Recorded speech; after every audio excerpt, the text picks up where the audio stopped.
Halo, selamat datang kembali. Hari ini kita mau bedah tuntas nih satu HP spesifik yang lagi rame, Realme 14T 5G. Kita lihat langsung dari info di web resminya Realme Indonesia ya. Tujuannya apa? Ya, kita mau lihat fitur-fitur utamanya apa aja, yang bikin menarik apa gitu. Terutama kalau Anda lagi cari HP yang bandel tapi performanya juga oke. Siap ya? Kita mulai dari desainnya dulu deh. Katanya temanya surf design. Warnanya ada surf green, lightning purple, sama obsidian black. Khasnya ada di bagian kamera belakang, yang bulat gitu, terus bodinya ada tekstur kayak ombak katanya. Lumayan ramping ya kelihatannya, padahal baterainya gede loh. Iya, desainnya lumayan segar, tapi yang langsung bikin, wow, itu klaim tahan airnya sih. Disebutin punya sertifikasi IP69, IP68, sama IP66. Ini kombinasi yang wow. 3 sekaligus IP69 tuh apa lagi? Jarang denger deh. Nah, itu dia. IP69 itu tahan semprotan air panas yang tekanannya tinggi. Ini biasanya cuma ada di HP-HP khusus yang rugged gitu.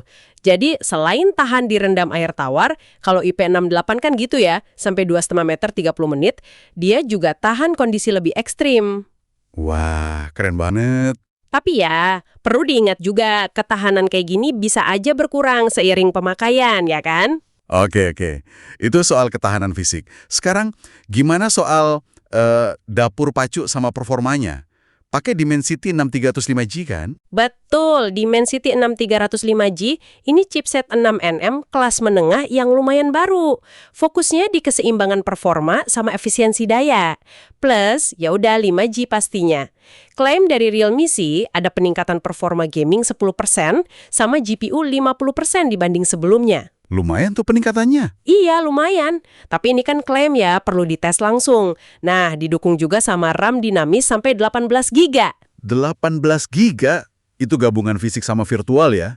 Iya, 8 GB fisik ditambah 10 GB virtual, sama storage 256 GB. Jadi, buat multitasking banyak aplikasi atau simpen video ratusan, harusnya sih lancar jaya. Layarnya juga kayaknya dukung banget buat performa ya. AMOLED terus 120 Hz. Bener, AMOLED FHD Plus 120 Hz itu bikin visualnya mulus banget, enak buat scrolling atau main game. Terus kecerahan puncaknya sampai 2000 nits. Wow, terang banget itu. Pasti jelas banget di bawah matahari. Harusnya gitu.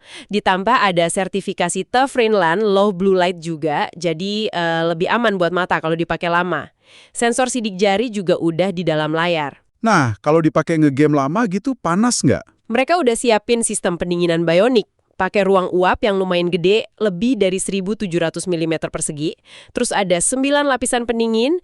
Klaimnya sih bisa nurunin suhu CPU sampai 7 derajat Celcius pas lagi kerja keras. Ditambah lagi ada matriks susunan antena 2.0 biar sinyal stabil. Oh, jadi mikirin juga ya biar nggak gampang panas dan sinyalnya kuat? Iya, penting itu buat pengalaman gaming yang enak. Terus ada juga fitur softwarenya, kayak GT Mode, AI Ultra Touch Control, buat respon sentuh lebih cepat katanya, sama AI Motion Control. Oke, lengkap juga ya buat gaming. Nah, sekarang pindah ke baterai nih. 6000 mAh. Gede banget. Tahan berapa lama tuh kira-kira? 6000 mAh itu emang jumbo sih. Klaimnya bisa buat main game belasan jam, atau nonton YouTube 17 jam lebih. Telepon bisa sampai 54 jam katanya. Buset, lama banget. Iya, ada juga klaim soal kesehatan baterai yang katanya bisa awet sampai 4 tahun. Ini pakai AI Smart Charging yang ngatur pola ngecas biar baterai nggak cepat rusak.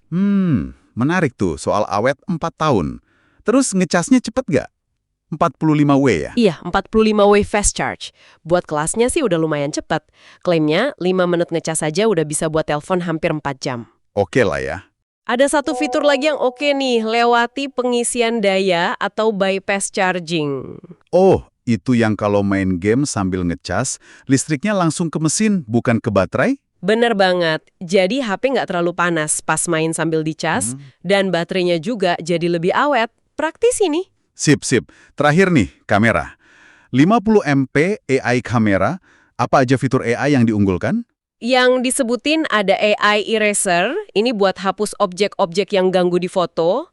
Terus AI Clear Face buat memperjelas muka yang agak blur, mungkin pas foto rame-rame gitu. Oh, oke. Sama AI Motion Deblur, ini buat ngurangin blur karena gerakan. Ya intinya usaha bikin hasil foto lebih bagus otomatis pakai AI.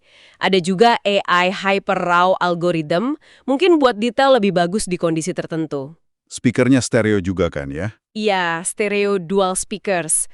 Sama ada beberapa pembaruan UI juga, kayak pemisahan notifikasi sama pengaturan cepat, terus efek wallpaper baru, desain icon baru, iya, sentuhan-sentuhan kecil gitu. Oke deh. Jadi, kalau kita rangkum nih ya, penelahan kita soal Realme 14T5J ini. Poin utamanya jelas di ketahanan fisiknya yang gila banget dengan IP69 itu. Betul. Terus baterai super gede 6000 mAh plus ngecasnya cepat dan ada bypass charging.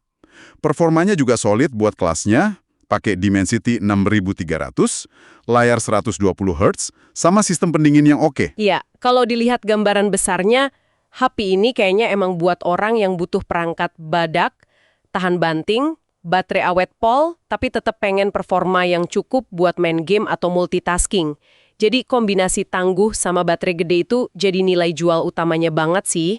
Sama baterai super awet kayak gini, menurut Anda, prioritas macam ini bakal ngebentuk ekspektasi pasar HP kelas menengah ke depan nggak ya? Fitur ketangguhan apa lagi sih yang mungkin Anda harapkan ada di HP generasi berikutnya?